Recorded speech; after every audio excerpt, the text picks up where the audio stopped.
slide into third, get tagged out, and then trot from third to home, touching them all tonight. Right. Hillenbrand tags one to left field, and it's gone, and he's running hard. He led off the fourth with a homer. He leads off the fifth with a home run. Why is this guy not batting leadoff? That's a bullet right there. He didn't need any of Ryan's help. Looked like a hanging slider, Tommy, and he just jumped all over it.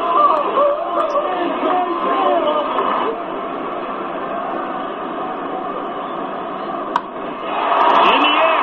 Is it 3 homers in a row? You betcha.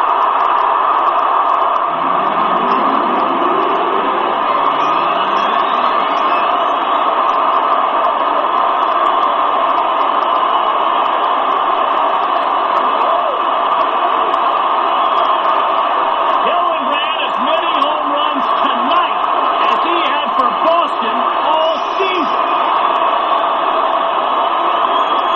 I think Hillenbrand's going to get a chance to take a little curving ball on this one. And he does.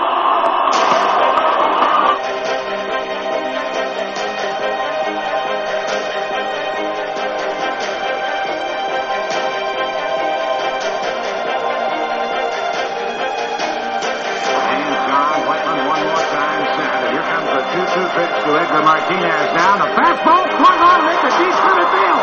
Bernie Williams goes back and it is get off the line right at the buster this time, Grandma. It is a grand salami. And the Mariners lead it 10-6. I don't believe it.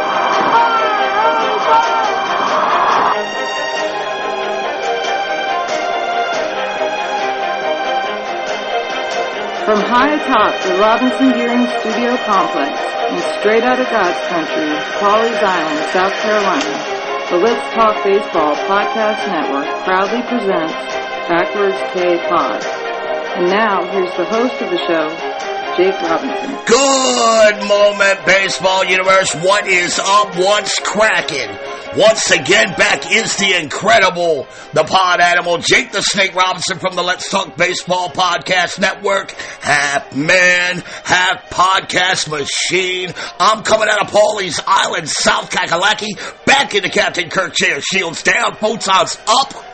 Prepare to engage on this week's bonus show called Backwards K-Pod, where we collect ball players and their stories. Want to welcome everyone in today for this bonus show extravaganza I prepared for you.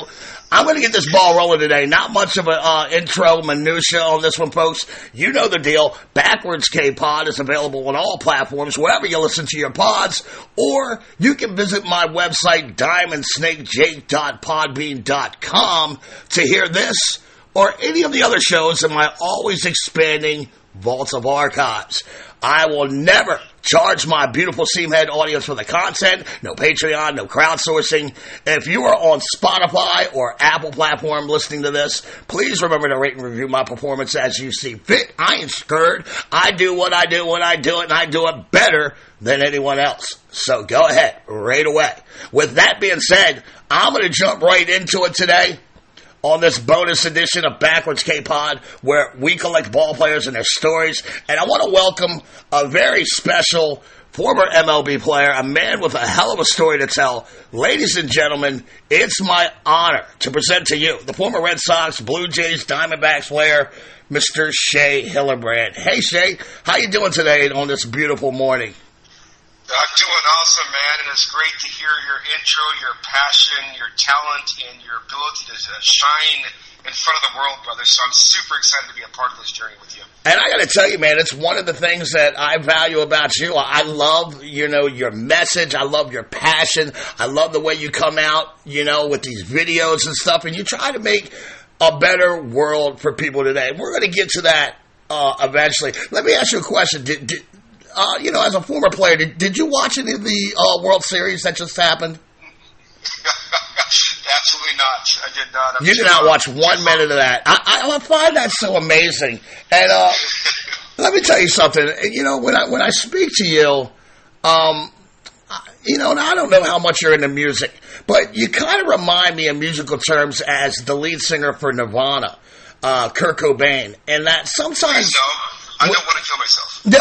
No, I'm not saying that part, absolutely. But sometimes when you tell me your story, I see you as this reluctant star, someone who knows you're one of the best in the world at what you do, you love what you do, baseball, but all the bullshit that comes with it, you detested it, you loathed it.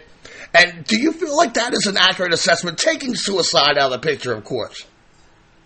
Yeah, absolutely. It's a very tough road to ride because as you get higher up in the game, scaling to the minor league system and making your childhood dream on top of the world, scaling that mountain, apexing that mountain, and having to sustain the success through that process is very difficult to do because you lose yourself.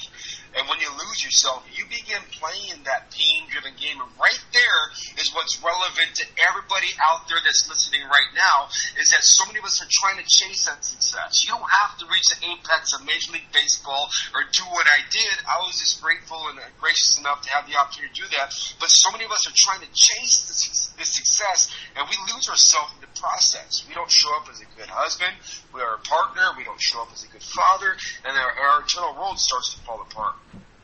Yeah, and that's very true. So, like, you're saying that we don't have to aspire to be that great at something, you know, because it's really hard to become a major league player. I mean, you're talking probably 4% of the world can do what you guys do, right? I'd imagine less than that, yeah. There's 20,000 people all time in 100 years to ever play baseball, and obviously there's 7.5 to 8 billion people right now on the planet. So if you look at the numbers are staggering, and you have a better chance to win the lottery than do what I did. But listening to the audio clip on the intro, man, I really forgot how good I was. I could really thank you for taking me down that journey that we did, because that brought back great memories. Do you remember that game? Oh, absolutely, and I didn't know what was going on through the process. It's funny that you say what you do, is because I'm facing Jason Jennings with the Colorado Rockies, and my numbers were very, very dismal facing him, and my first home run happened to be off of Jason Jennings through that process. And I didn't know. I was so focused on the game and going out there to do what I need to do every single at-bat, every single inning, because my identity lived and died on that stuff. Right. And going to my last at-bat, I give a curtain call after my fourth at-bat. So my first at-bat, I get a base hit, then I get a a home run, a home run, and a home run.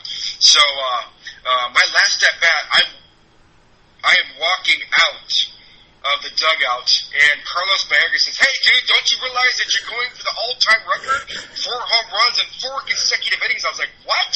And I was standing in the batter's box, my last at-bat, and my knees were shaking. Right. It's like everybody that was watching a Major League Baseball game had shifted their focus. Like all the syndicasts and syndications have shifted to watch my at-bats. So I had the whole world watching me, and it's crazy because the pitcher threw me a first pitch hanging curveball that I not could have just hit out of the ballpark, but I could have launched it out of it. Oh. I could have launched it out of the stadium. All right. But I wasn't focused because the pressure in that environment was so great that I took the first pitch, but ultimately ended up hitting a double to the right side of, which is left center, to the center fielder, and scored Luis Gonzalez. So ended that game with 5 for 5 with 3 home runs and 7 RBIs. Hey, that's a good day. That's a good day at the office, man. And I love that you remember everything so vividly. I got a game we're going to play down the line, to test your little memory there. But I just love when ball players are able to recount stories and what the counts was, who's the pitcher was. I'm amazed by that kind of stuff. Let me ask you, what was your introduction to baseball as a kid? I just loved baseball. I loved being outside. I just loved throwing the ball against the wall. I loved hitting a ball off of a tee because I had a vision in my head and a dream in my heart of becoming a Major League Baseball player. So every chance I got, I was outside. I didn't sit still. I was that kid in class that was always disrupting the class. I couldn't stay focused because I was like, oh my gosh, I have ADHD, OCD, all those things that all the teachers and all the doctors and all the people are trying to take out of these kids today. That's exactly what you need to tap into greatness and do something that very few people do. So it breaks my heart to see kids that are stifled, that their dreams and visions have been taken out of them because people can't control them. So I didn't listen to music until I was 14 years old. I never watched TV. And the first band I listened to ever was Milli Vanilli. Blame it on the rain. I love these people. Then I find out that they're not even singing their own song. Right. They're singing. I'm like, oh my gosh, I'm crushed. So I better go out and take this anger and frustration out on mastering a craft. So ultimately, as a child, as I look back now, baseball wasn't out. I had internal pressure. Right. I had internal stuff I got you. going on inside of myself because of experiences I experienced like so many other people. And my out was sports. So I was always mastering the craft. So when I did that, I lost myself in the process, and I became very comfortable in that space because when you focus on something in front of you, you really aren't allowed and allow yourself to focus on all the external distractions and coming back, the thought coming through my mind right now is like Kurt Cobain, right? And I think of Michael Jackson, right? I think of all these Prince. I think of Whitney Houston.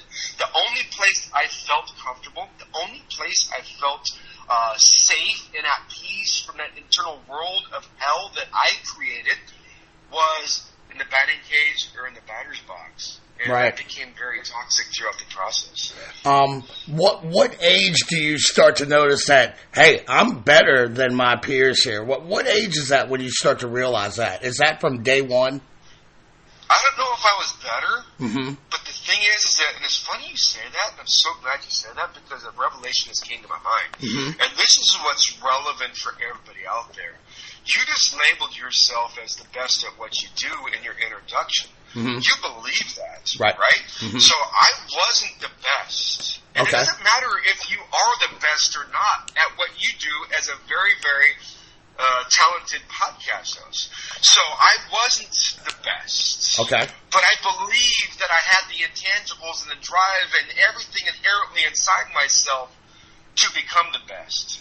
So right now I'm in the space of I create video content, I speak around the world on stages, and I teach and I coach. And I believe I'm the best at what I do every single day. And if you believe that you're best at what you do, regardless if you are the best or not, is irrelevant. That's right. So if I am the best at what I do, and I believe that, you get up every single day, and you do everything you can all day long to maintain being the best. Right. It becomes like I'm sorry. But if you aren't the best at what you do, then you do everything you can all day long to become the best at what you do. So many people are focused on, I got to do this. No. Just tap into that greatness. Right. So many of us, everybody, I believe everybody has greatness in us. Every last one of us. Sure. And so many people don't understand how to tap into that greatness. And we have to bust through and tap into the truth of who we are. Absolutely. And, I'm listening to you, and it also becomes like this jumping board for you to start. Maybe I'm not the best, but here's the thing. In my mind, I'm the best, and that's all that matters. You know what I mean? To me, I'm A-list. I don't have to be A-list in this person's eyes or that person's eyes, because in my eyes, I'm A-list, and I approach it like that every day. And even if it's true or not, I totally agree with what you're saying. I believe that it's a jump off of positivity towards being the best that you can be at whatever you try to be. 100%. And the thing that people struggle with, and the thing that I experience with people at the major league level, is that they think they're the best. Then they get on that stage to show the world that they're the best, but they don't continue to do everything they need to do on a daily basis to push past that, to become elite. Yes, sir. To become great. To become the best in the world. So you look at a Bezos, you look at all these guys that are successful, Steve Jobs, Mark Zuckerberg, all of them, they've tapped into greatness, and they do stuff every single day to maintain that, to push past that, like a supersonic jet pushing past the sound barrier. The resistance is so great, but once you get to that sound barrier, boom, it opens up a whole different world. Right. So what I challenge you to do is, what are you doing on a daily basis to make yourself, to fill yourself up? Are you working out? Are you eating properly? Are you hydrating properly? Are you watching out? I got this high right now without alcohol and drugs and pornography and sex. Right. I have this high right now because I've tapped into the truth of who I am. And once you tap into that truth of who you are at a depth that so many people don't experience, man, you just want to stir up this hunger. You just want to keep going. So I try to become the best I can in my interpersonal relationships with my wife and with my kids and with my friends. And I try to become the best with my spirit, in my mind, and my body. And then that drives me to become the best of what I do in my profession. So many guys on top of the world playing Major League Baseball, once they get there, they become complacent, become mediocre. And I'm curious, was this like this way that you think and you see the world, was this something that was instilled in you from the beginning, or was this something that you come to realize because of the experiences in your life, whether they were bad or disappointing? Is this like a new revelation of a way you look at things? Were you always this way? The way I look at it now, through a totally different lens, and that's formed by your perspective. And the perspective that so many people view the world at right now is limiting them. It's put a glass ceiling on top of themselves. It's shackled them inside their internal zoo, which what I call, because I'm an animal freak. And they're complacent. They're shackled to status quo and mediocre because those limited beliefs they've created inside themselves from the stories that they have and the experience and how they interpret and communicate those experiences to themselves throughout their life, basically in their childhood and through their adolescence. So my mom likes to say, well, you had it in you. You're different, Shea. You're cut from a different cloth. You wouldn't let anybody tell you no. Right. You've had this inherent drive inside you the whole time. But I believe so many people have some sort, have access to the same drive, but they're not on track. There's so many people living a 9 to 5, just going out there and living a life that's not in line with their calling, with their purpose. Look at yourself before you did podcasting. This is you, bro. Right. Like, podcasting is your lane, man. If you try to go do something else, you're not going to find fulfillment. You're not going to tap into the greatness. You're not going to really see who you are. And I'm trying to challenge people to audit their perspective and audit where they are right now. And I'm not saying, hey, quit your 9 to 5, but if you're miserable in your 9 to 5, we got to do something differently because you weren't created for that. You created a situation that you're in to where you have to provide and do a job, make ends meet, but we got to figure out how to push past that and tap into what we've been put here to do.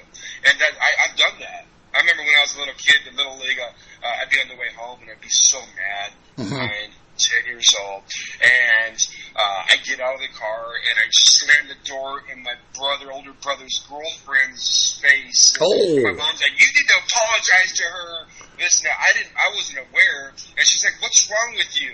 And I'd always say, my teammates aren't trained as hard as me, man. They don't get it. You have to go out there and you have to give it all on the field every single day. If you don't do that, you're not going to have a chance to succeed. And these people just lollygag around, complacent that they got a little base hit, blah, blah, blah. And I'm like, dude, we got to go. Right. I went 5 for 5 that night with the D-backs that you posted, but the next day I didn't go 5 for 5. And I'm trying to figure out how do I make myself better, because that's the way you have to achieve and have to approach life. We've been put here with one shot, and it doesn't matter where you are. That's through my story that I told myself, experiencing both my childhood dreams and ending up in a van 9 years ago, one breath away from losing my life. I've had to recreate this whole new person at 40 years old that you're talking to and listening to right now. So don't give me that crap that, I'm too old, I've already passed it, life's passed me by, I'm just going to ride after the sunset. You're doing yourself a disservice, and you're going to continue to beat yourself up if you don't sit still and try to tap into and discover that greatness. So many people go horizontally with the job. So many people go horizontally with a 9 to 5 or profession, and they just get muddled down. You have to switch that horizontal approach to a vertical approach. You have to dig deep and discover the truth and the greatness of why you're here. And once you do that, you can build vertically, and you just launch into the universe like a rocket. It's insane, man. It is insane. And brother, I gotta tell you, man, you and I, we are cut from the same cloth. I've said this before to other people that you and I both have this like win the day kind of personality, man. It's just like whatever's in front of you, boom, you take it out, you do what you got to do, and you try to get better. And I think that more people should really listen to what you're saying today. Absolutely. Now, when you first stepped onto the Fenway Park field, what's that like? Did you feel like you had accomplished? Overwhelming. Right. It is. Wow. This is a major league stadium. And I remember we started out on the road, my rookie season, and then came home. And we came home late at night. and the bus drops you off at the stadium, your car's parked at the stadium or dropped off there by the transport company that brings it up from Florida because our spring training was in Florida. And so your car's at the stadium, and then you drive off to your house or wherever you live. And I had to go through the concourse, and I had to walk through the walkway, and I had to look. Oh, my gosh, I have the goosebumps right now. Oh, my gosh, this is Fenway Park. And I'm like, this is where I'm going to be playing tomorrow. Right. And it was amazing. I think my first game at Fenway Park, I hit a home run over the monster. And it's just, you just got to go. You just got to, it's in the process. It's how you work. It's how you do it. There's no reason why I should have been in the major leagues. I forged my way, and I leveraged every opportunity that was in front of me. Mm-hmm. And there's so much better talent in AAA. There's so much better talent in the minor leagues. Because I've rehabbed down in the minor leagues when I was very successful in the major leagues. I'm like, oh my gosh, what are you guys doing here? And I was like, oh, they don't have the mindset. So it's all in the mindset, the heart set, how to navigate the pressure, perform under pressure, navigate failure, learn how to pivot. When they turn those lights on at night and the people are eating popcorn and there's 40,000 in the stands and the buzz of the crowd and ESPN and all the focus is on you, you got to figure out how to step to the plate. So many guys didn't know how to do that. Right. And I figured out how to do that very quickly because I just worked. I worked. You got to have discipline. You can't take the same mindset you have right now into a new generation of greatness of who you created to be. You have to change your mindset. You have to be disciplined in your mindset and disciplined with the truth of who you are. And that's where you discover greatness. Because so many people will not become disciplined in their mindset because they've created habits and they've been complacent with where they are. And it makes me so sad. So I'm trying to revitalize souls and plant seeds. Absolutely. And would you say that playing in Boston was probably your favorite time as a Major League Baseball player? Was that your favorite time? Because I kind of feel like I saw a difference in your demeanor after Boston. I remember you being on the Red Sox and absolutely destroying my Orioles. I mean, like every year, like clockwork. You really seemed like you were enjoying the game when you're beating the shit out of us. Is that like your favorite time in the major leagues, or were you even miserable there? That's just a phenomenal question. So thank you for asking me that, because 100%, Red Sox red is in my veins. Mm-hmm. I was the person I was hoping to play my whole career there. Like the fans, I'm a blue-nose player, like a blue-collar town, right. Red-nose. Like, man, like I ran hard from home to first every single time. I'd get out. If I got out, or when I got out, I'd be going back to the dugout, and the fans were like, it's all right, Shea, we'll get him. Don't worry about it. It's like a family, man. And they booed me when I made an error on the field, and they booed me when I didn't come through, and that's just how it's supposed to be. That's right. Fans. That's family. That's passion. But they never booed me for effort. They never booed me for not showing up every day and giving my max effort and focusing and concentrating and presenting myself in that position to represent the Red Sox. So when I was on the plane, we were going to Toronto in 2003. And not many people know this, but May 29th, I was traded from I was traded from Boston 2003 to Arizona Diamondbacks. Mm-hmm. And Johnny Damon came up to my seat on the plane, and he says, dude, we just traded you to Arizona. And I'm like, what? It's like, I found out from a teammate first, right. Not the organization. So it's like, how did this happen? That's shitty. But what people don't realize is that I was hitting 7th in that lineup. The lineup was stacked, and I was leading the Red Sox in 2 months with RBIs. I had 49 RBIs after 2 months, and Manny Ramirez had 47. Wow. So I had almost 50 RBIs after 2 months. That's right. That's like a third way through the season. Sure. And after I got traded, my career was over. It was. Done. Yeah. Well, I know that. I was miserable. Right. I was done. And you were miserable. At this time, you're miserable, right? After leaving Boston. You're just not feeling this baseball shit at this moment, right? Brother, I was miserable my whole life. Right. So, Gotcha. My out was I mean, like this, and there's no zero disrespect to any other organization. Sure. I've had great times in other organizations. Uh-huh. Man, like I've never felt as a family. I've never felt like at home with the pressure. With like this, there's certain people that are built to endure and thrive in that environment. Mm-hmm. And it doesn't make you better or worse than any other player, but I was one of those guys. And Big Poppy was one of those guys. Right, You know sure. what I mean? Manny. Yeah. Yeah. Now, on the flip side, you weren't happy at all in Toronto. And, you know, I know that there was some problems there. Are you comfortable talking about what happened in Toronto?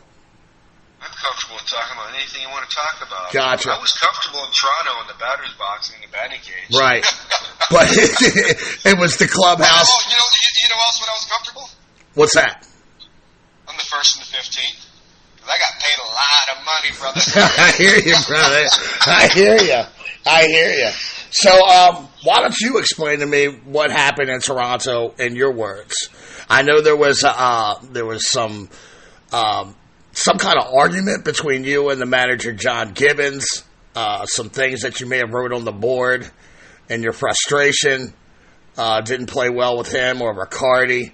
What exactly happened in Toronto?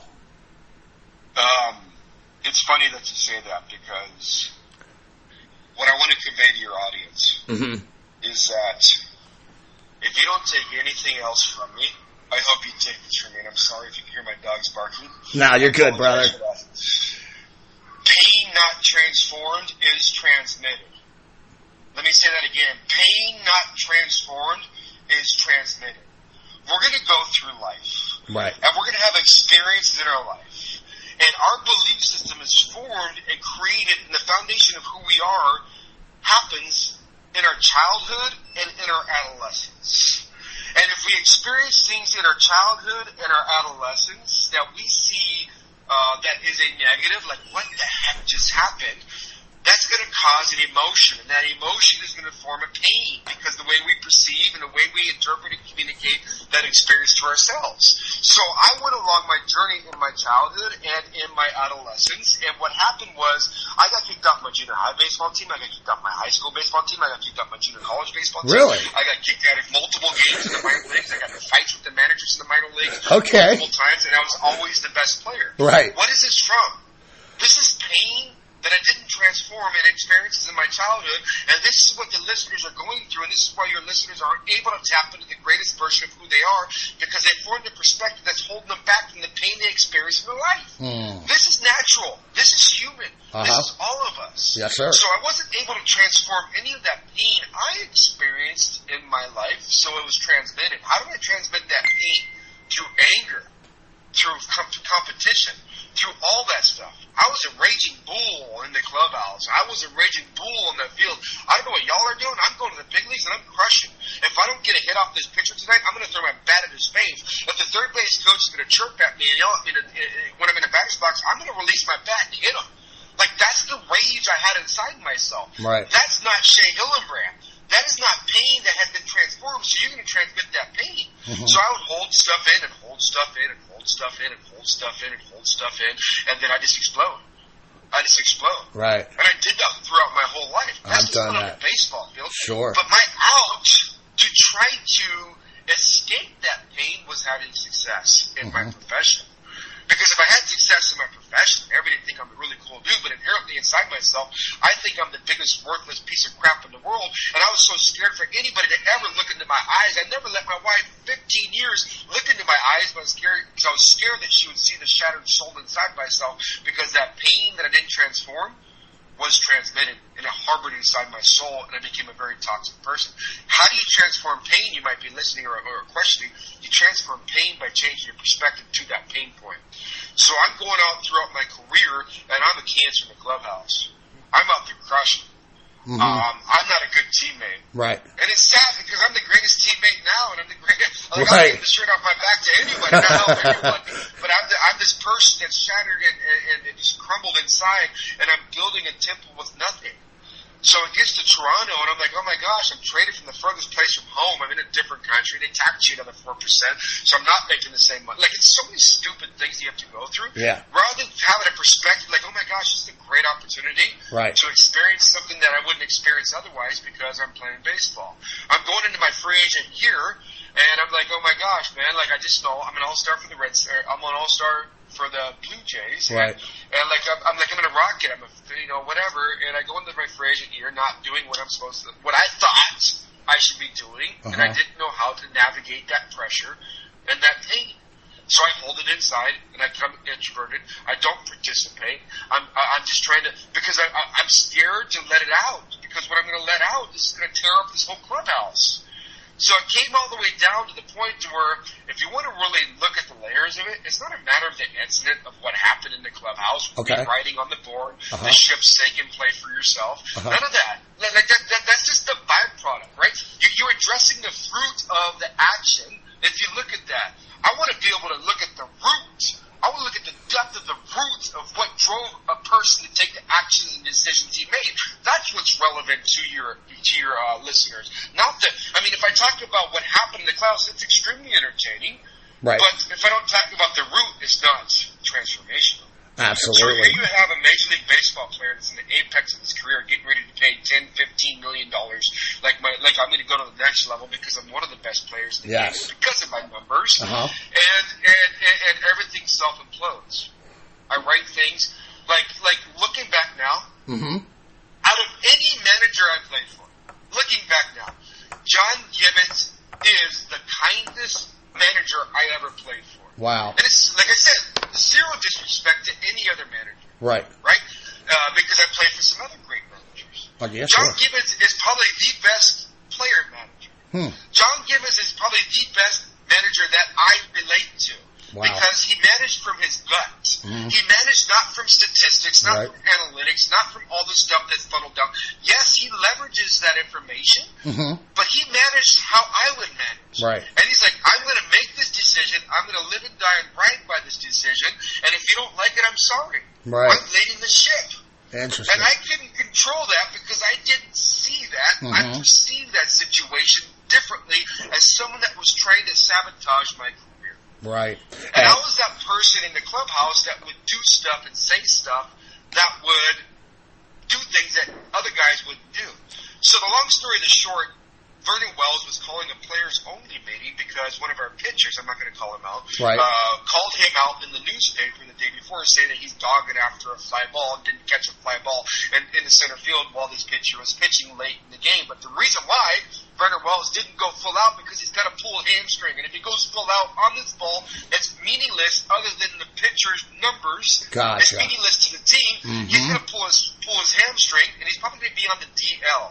And let me tell you what. As a player's mindset, if your franchise player is not in the lineup, it's a blow to your team because it's like, dude, we have the superhero. Regardless of the superhero's going to come through, the superhero franchise player can be going 0 for 30 slump, but he's so good that any point in time he can jack one out of the park and win the game.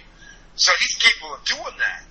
So now Vernon Wells is called a players-only meeting, and I'm really close to Vernon Wells. I'm like, dude, I got to do something. And I'm like, at the point in my career, I'm like, I'm numb to everything and everybody around me. I'm like, I don't care. I'm going to do something, and that's what I did. Right. I wrote on the board, ship sink and play for yourself, because I thought I was going to get a peep for the players, but obviously it wasn't. And John Gibbons caught wind of that, and he called me out, which he should have. Right. Because somebody like that in the clubhouse, right? That's toxicity. That's dividing the clubhouse. That's bringing a negative. Like you don't want that. If a player wrote that in my clubhouse as a manager, I would have a conversation. I don't know, like right now, if I would address it the same way that he did, but he chose to address it and take a risk in a way that he knew best suited to show the organization, or not the organization, but show the team that, dude, like, I'm in charge. And dude, like, I've told you time and time again, Shea, like, I understand that you are, I understand how good you are. I'm trying to put you in the lineup as much as I can, but I've dealt these cards, and I have to play these certain people because JP Ricciardi, you know what I mean? Like, I'm not looking at it like that. I'm looking at it like this, like my numbers, my production is my identity.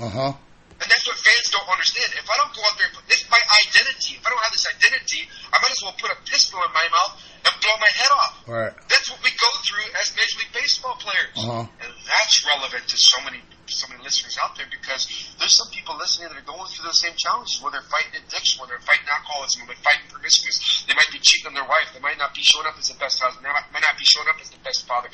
And I did that at the highest level, but unfortunately when you do that at the highest level on that stage, is to the world. So the whole world knew what Shea Hillenbrand did. So that was like the grand finale of 2 years of having to deal with Shea Hillenbrand in your clubhouse. As a manager, that is a really good manager. That, right. Like seriously, if I went back and played now, I'd be like, I want to play for that team. Right. Because I'm a different person than I was in the clubhouse. Well, let me ask you this. Let me ask you this. How long after this incident do you realize that the problem is the root? How long does it take for you to reflect and realize that there's something much deeper than, me writing this on the board? There's something much deeper inside of me. How long does it take for you to come to that realization? That's a very good question. I've never been asked that. I love this because, like I said, I'm an open book. You want to know the truth?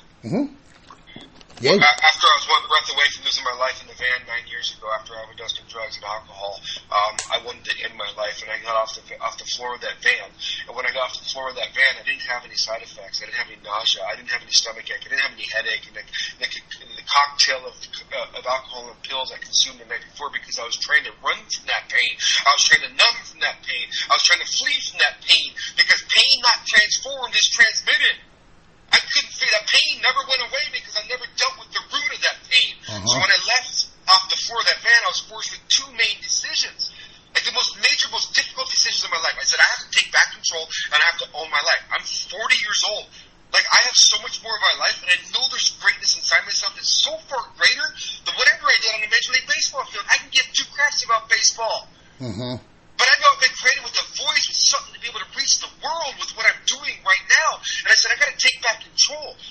When I was in baseball, I was supposed to make $100 million. I made $20 million. Right. I was supposed to. I knew I could hit 330 home runs and 100 RBIs every single year in and year out. And I flirted with that on a couple of years, but I never achieved that.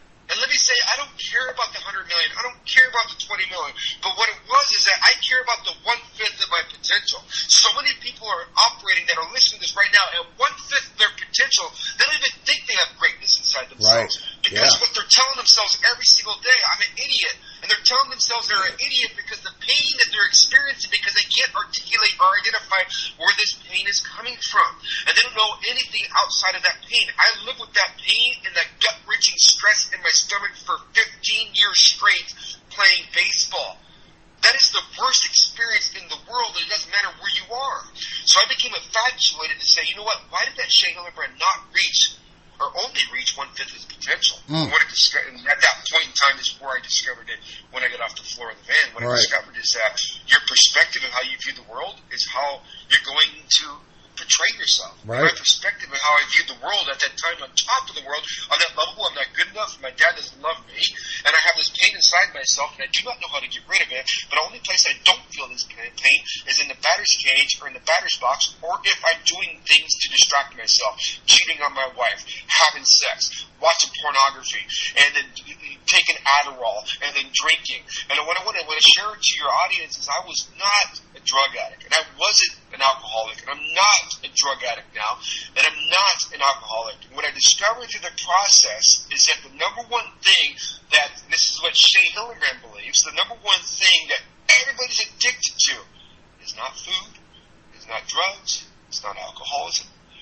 But the number one thing that people are addicted to is a story that they tell themselves every single day. Wow. Derived from the pain that they feel inside themselves. That pain can be transformed. That story can be transformed. We have the remote control in our hand to be able to change the channel, to be able to change the movie. Just like we do Netflix or Amazon Prime.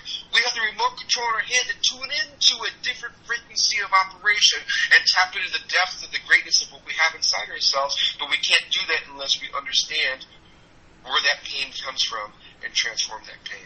Brother, I love listening to you. I could do this like all day. I know you can do it all day. You know, we've spoken in the past.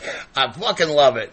Before I get to this game that I want to play with you real quick here, why don't you sum it up? Give me a whole summation of your message, how you're doing it, maybe plug yourself, tell us where we can find you to get this message, because I think it's very inspirational, and I think the seam heads in my audience should really be clued in on this. Where exactly can we find you, and what is the overall message that you would like to portray to my Steamhead audience.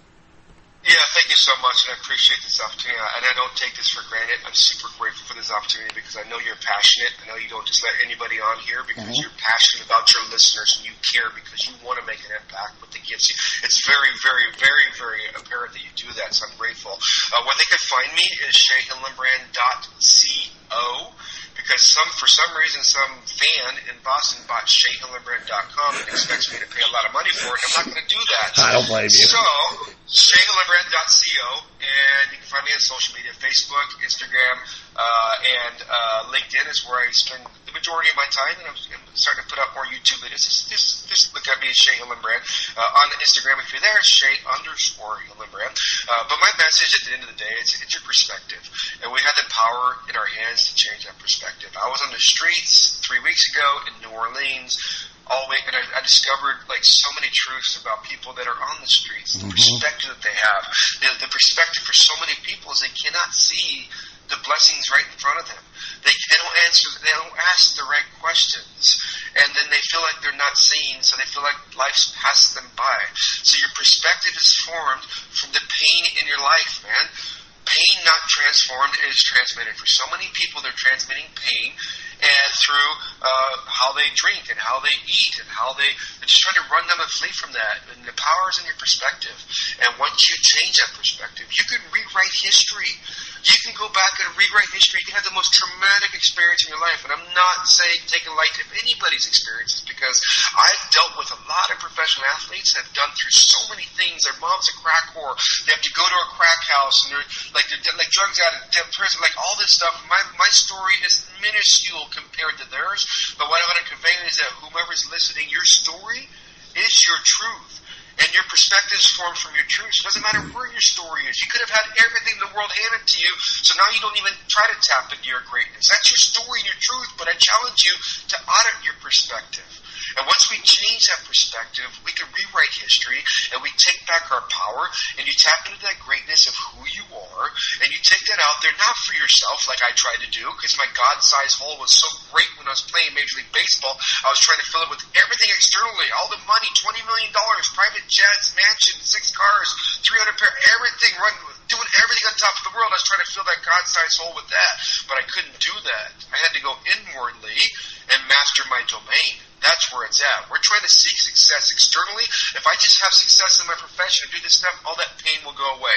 If you think that, it's very obvious that you've never had a lot of money. You've never been very rich. Right. And gratefully, I've been in that spot. And the craziest thing, and I want to live on this, the craziest thing is that you think that success, you think that money, you think that status is going to give you and help you fill that void. And when you get there and realize that it doesn't, that's the scariest spot to operate from, is when you have that success and realize that it's not filling that void because you don't know how to fix it. You don't know how to rectify your relationship with your spouse or your partner. You don't know how to rectify because you're not equipped to fix your relationship with your kids, all the damage that you've done as a byproduct, not intentionally, but inadvertently because the pain that you're experiencing hasn't been transformed, it's been transmitted. So I challenge people to audit their perspective. Awesome, brother. Awesome message. I mean, just totally awesome. I could talk to you for hours, man. So, look, before we get out of here, I've had a few ballers in here. Kenny Singleton, Benny Agbagnani, Bill Lee, and others. I like to play with Benny. Oh, yeah, Benny's a great guy. Great guy, man. I love Benny. Amazing guy. So, I like to play this game with these guys. It's called Who Owned Who. And I'm always amazed by the memory of ball players, the things they hold in their mental Rolodexes. And if you're up to it, I'd like to ask you a couple of Major League Baseball pitchers you faced, and you tell me, did you own him or did he own you?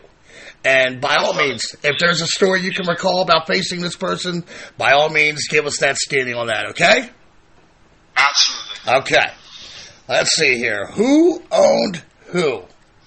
Let's start out with Hall of Fame pitcher, former Oriole and Yankee, Mike Mussina. Did you own Moose, or did the Moose own you? It was amazing. It was a dance. It was a symphony. It was a fine piece of poetry. I love it. There was times where he would make me look stupid, And there was times where I hit a game-winning home run off of him, or a go-ahead home run off of him in Yankee Stadium with 44,000 in the stands, and the whole stadium went silent. And that's the coolest thing to do as a player, is to put a stage like that. Especially Yankee Stadium. And I'm going back to the dugout after I hit this home run off Mike BC in Yankee Stadium, and a fan just whirs and bellows from his soul, "Hillenbrand, I still taste your mom." And I'm like, "Oh my gosh, dude, I'm sorry that you did that. You came out of that. Dude, like, that's supposed to hurt me, dude. Like, I don't care, dude." And I remember going into an ESPN Game of the Week in Boston. And that was such a beautiful moment, man, of Brian Daubach hit in front of me. And he hit a monstrous bomb to right center field off Mussina early in the game.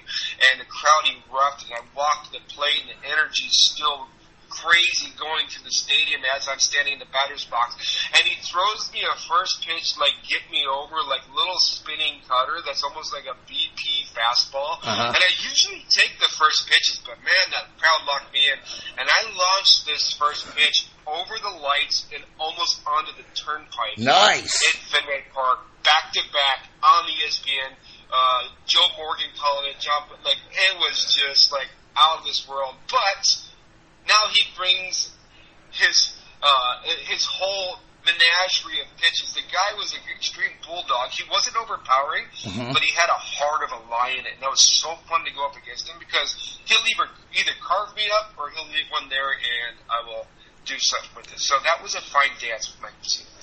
So would you say he owned you, or would you say you owned him? It just depends if you're a Yankee fan or if you're a Red Sox.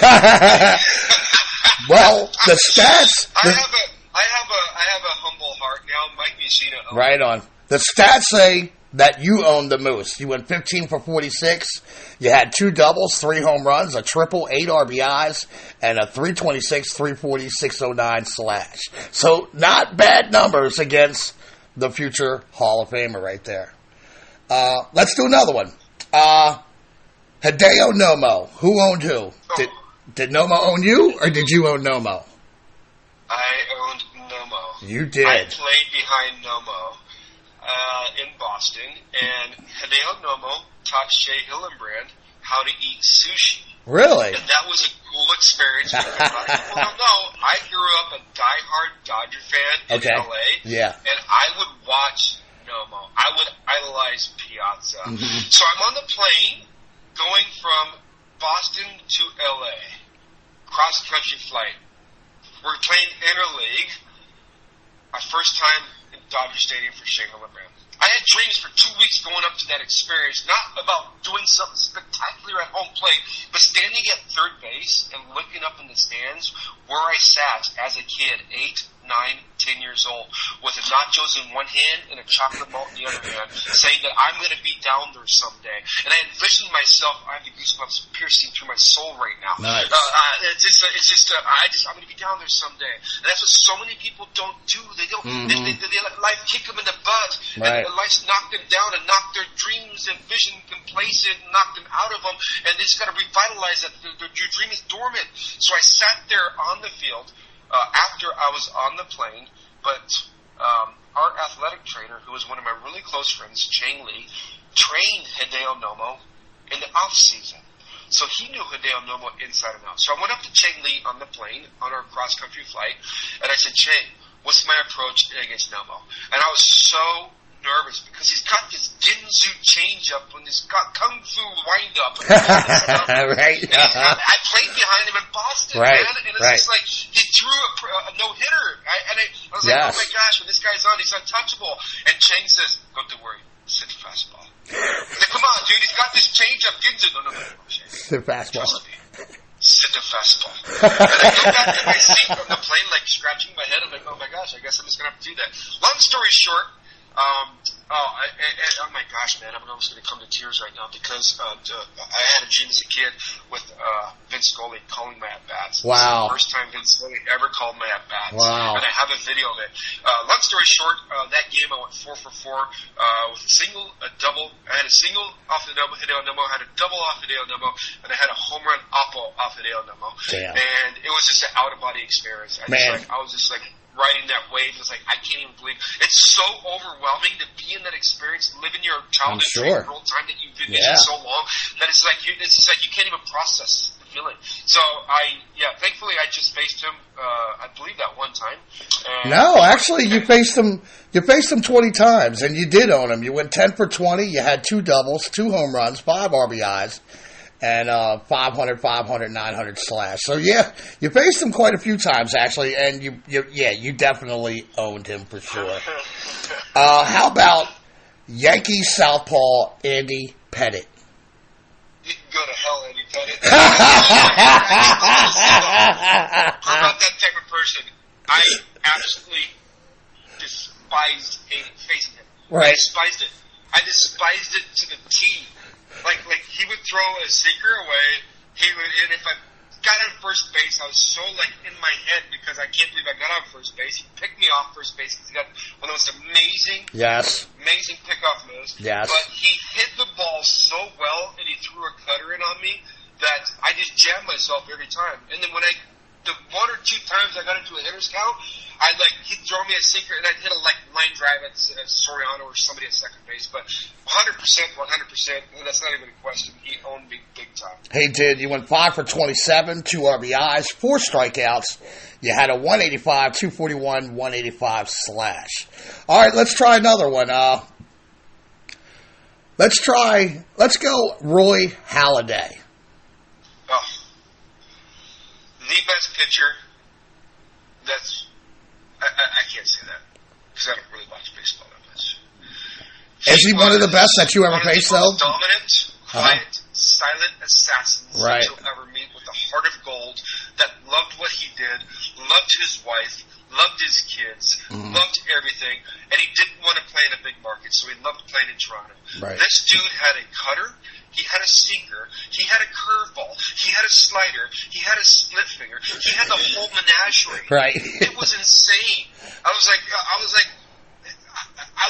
I'd rather face Chris Carpenter, the ace of that staff, than Ray Halladay because it's just like it was just like, oh my gosh, it's like fighting with my wife with Ray Halladay. It's just like, I hate this. And I'm not going to win. I'm going to try everything I can. Oh my gosh, I won the battle, but I'll never win the war.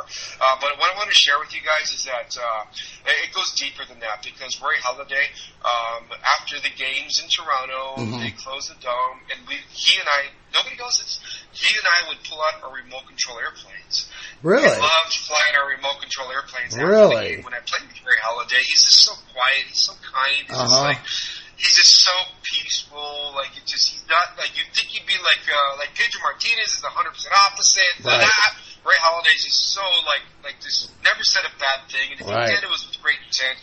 So he always. This is the craziest thing, brother, is that he always I'm going in for my final approach. I'm doing my angles with my turns, my ailerons at 30 degrees, and I'm coming in perfectly. Wow. And I'm going to watch this approach, Shea. And I'm like, screw this, Roy. I'm going to, and I dive bomb his plane every time, and I crash the plane. Right. You're like, I'm flying this baby up to level 500.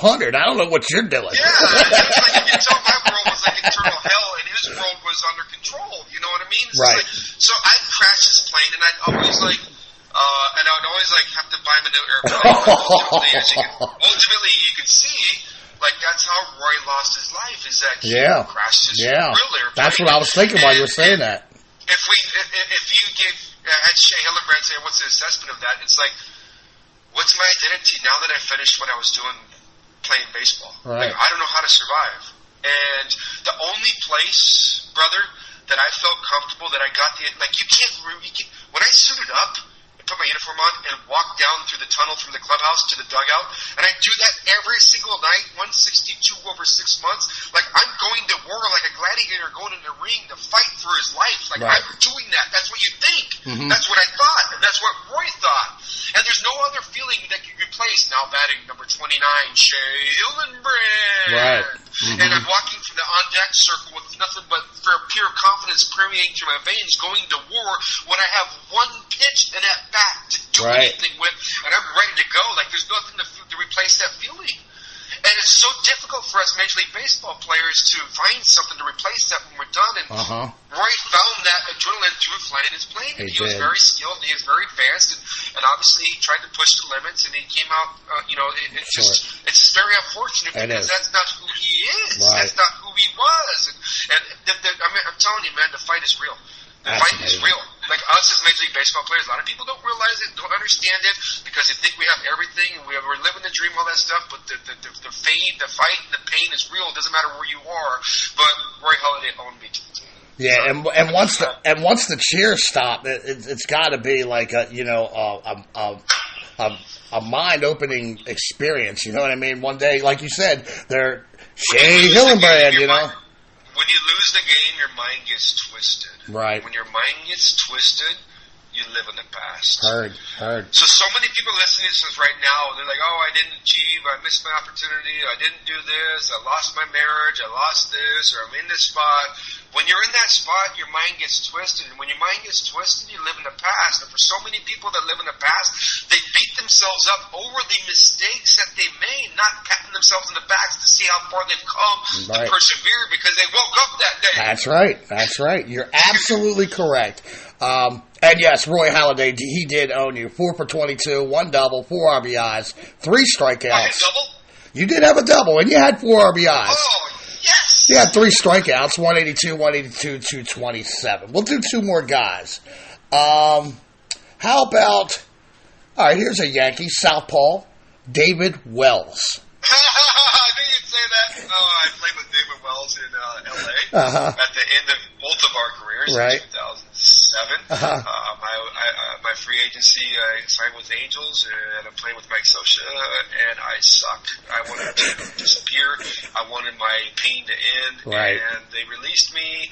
Grady Little, who was my second big league manager, but he was my manager when I became an all-star. He gave me a chance, and I went there, and I played with David Wells, and this guy is a hoot. David Wells was at home surfing for 6 weeks, and he hadn't touched a baseball in 6 weeks. He was surfing in San Diego, and Grady Little always wanted him to manage him.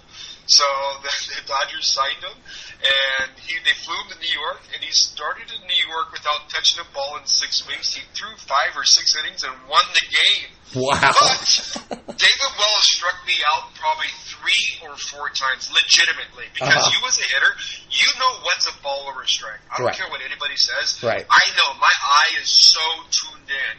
But it all depends on the umpire, and that's the beauty of the game because you have human. That's right. Right? So each umpire would have different zones, and the game's changed so much now. Apparently there's not one umpire this season that called a perfect game. Who gives a damn? So, David Wells struck me out multiple times, but they called it a ball. And he's out there just fuming on the mound and got distracted just a bit because he's like, dude, I struck this fool out. And the very next pitch, every single time, I would get a hit. So the very last time, he struck me out when he was playing for the Red Sox. And I was playing for the Jays. And he legitimately struck me out. Like, boom. It was like no brainer. He started to walk off to the side of the mound. You know what I mean? It wasn't questionable. Like, dude, I'm done. I got him. Cool. Ball. And he turned around what? I got a ball? This is strike. Are you freaking kidding me? This is stupid because nobody knows the challenge that we'd have against each other, right? Right. And he was just he's dominant, man. He was so good. You look at him, how does this guy do it? Right. He was so good. So, anyways, what happened? The very next pitch, base hit. Right. I'm rounding first base. He is cussing out the umpire at home plate, wearing him out. Right. But nobody can hear because he's got some discretion. The second base umpire comes in and tells Wellsy, stop it. That's enough. And then David Wells turned around and he spat towards the umpire, not Alomar, but he didn't get. Okay, not an Alomar. I gotcha. He threw him out of the game. I got David Wells thrown out of the game. I would do that with him and Kenny Rogers as well. So I own both of them. Yeah. But they were just phenomenal pitchers. But a lot of people don't realize either. David Wells is a huge memorabilia fanatic. So. I wish this stuff would come out. He would use a brand new glove every time he pitched. Really? So he just went through hundreds and hundreds and hundreds of gloves a game. He would get a new glove, and he'd wear it during the week, like for his bullpens between the starts, and he'd do it, and he'd autograph it, and then he'd keep it aside. Wow. Him and Barry Bonds had the most amazing idea, because when you're an entrepreneur, right? So he collected all this memorabilia, so after he's done playing, he can sell it. He can do whatever he wants with it because those are assets. Wow. And Barry Bonds is the same way. Barry Bonds was not a part of the Players Association because he's like, why would everybody else make money off me? Like no, dude, I want to do my own thing. Right. Whether you like it or not is irrelevant, but that's what he chose to do. And they're sitting on gold mines. That's amazing. I owned David Wells. You did own him. Amazing. 21 for 45, 5 doubles, 1 home run, 4 RBIs, 467, 467, 644. And I'm digging this Yankee. I like hearing you pontificate on these Yankees pitchers. So I'm going to give you one last Yankee pitcher, and we're going to make it El Duque, Orlando Hernandez. How'd you do against him? His was like when you say that, like he is Mike Mussina, and like funky Kumo D. He had that crazy leg kick. He was throwing a frisbee slider. Like he was a very difficult at bat. Like it's just like he's not going up there like digging in. It was like he's got knees and ASS and elbows coming at you, and he's all over the place, and it's just like it's crazy. So I think I did fairly well off of him, but you know.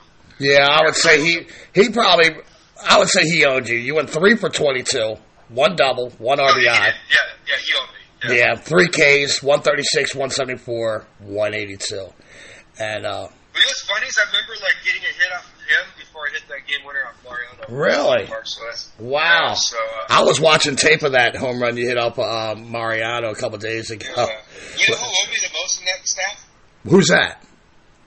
Brian Bowringer? Mendoza. Who? Oh, Mendoza. Ramiro? Yeah. Mendoza. Sure. I had difficult times with sinkers and from righties and cutters from lefties. So I lived out over the plate, so anything inside I had a very difficult time doing. So I led the league one year and hit by pitches because pitchers knew that if they threw it over the plate, I'd just smack it off their freaking forehead. But if they threw me inside, they had a really good chance of getting me out. And I loved hitting because that was my out because I hated my life and I loved hitting. It was like a drug to me. So I'd swing a lot of stuff like Vladimir Guerrero. Yeah, from the. I remember one time in Yankee Stadium, Uh-huh. Mariano got me 3-1, and Joe Torre took him out of the game, and he put Ramiro and Mendoza. Wow. Unbelievable. I'm going to say, Unbelievable. Mariano was a little hurt or whatever, but that's not. And did Sinker and I got a base hit. But, oh, you got a base hit off of Mendoza. yeah, he threw me a first pitch sinker right down the middle because he's 3-1, right? So. God damn, brother. I gotta tell you, man. And what I want to share with you, like I met Mariano in the All-Star game, Ramiro, like they're the kindest guys, man. It's like, like you're a Yankee, I hate you, Jeter, and Posada, and Giambi, and It ain't like that. A-Rod, like it's like, but it's like fraternity, they're cool dudes. But, Yeah, you know, the fans want to do that, you know what I mean? So, like, how do you see David Ortiz and Big Papi and Alex Rodriguez, you know, doing the World Series? You know what I mean? Like this guy's like. The evil empire against the Red Sox. Right. The biggest rivalry. So it's a fraternity, man. Well, brother, I gotta tell you, man, I can talk to you all day, and I know you can talk to me all day. I mean, this has just been an amazing one-on-one. I hope that sometime in the future you'll come back and share some more of your message with us, because I think it's very important, and I think people outside of here should definitely get a piece of what you're talking about these days. So I'd love to have you back at some point if that's possible in the future. Absolutely, brother. Let's do it. All right. Well, look. It's about impacting lives, revitalizing souls, and planting seeds. That's what I've been put here to do. Absolutely. All right, brother. Well, look. Do me a favor. Hang on, and I'm gonna hang on the line here so I can talk to you when I get off the air, and I'm gonna close this mother out. That my Seamhead audience is the story of Shea Hillenbrand. I want to thank you, Shea, for spending some time with me, allowing us to add your story to our collection of ball players here at Backwards K Pod. I hope you guys in the audience enjoyed listening to this as much as I enjoyed bringing it to you. And folks, on Tuesday, I will bring you the in-depth story of the Hammer, the immortal Hank Aaron. I can't wait to bring you that. But look, That's another story for another pod here at Backwards K-Pod, where we collect ball players and their stories. Parents, if you see your kid sitting on the couch with their nose in the phone looking bored AF, by all means, take him or her outside and play a game of catch. Thank you all for coming out. God bless and win the debt.